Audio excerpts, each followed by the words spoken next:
ఆమె ఉపాధ్యాయురాలు. స్కూల్ కి వెళ్లే దారిలో కొంతమంది ఆమెపై రాళ్లు, బురద చల్లేవారు. అయినా సరే వాటిని లెక్క చేయకుండా, భయపడకుండా మరో చీరను సంచిలో పెట్టుకుని వెళ్లి మార్చుకొని పాఠాలు చెప్పేవారు.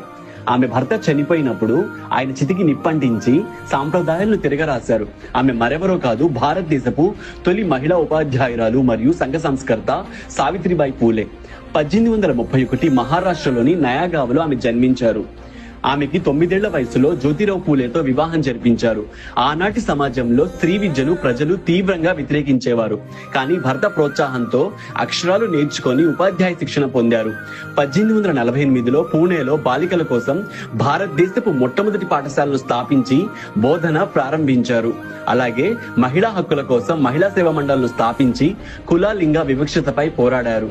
అలాగే 1897లో ప్లేగు వ్యాధి ప్రబలినప్పుడు బాధితులకు సేవలందిస్తూ చివరికి అదే వ్యాధితో మరణించారు. ఆమె జీవితం మహిళా సాధికారతకు అలాగే సమాజ సేవకు ఒక గొప్ప స్ఫూర్తిదాయకం.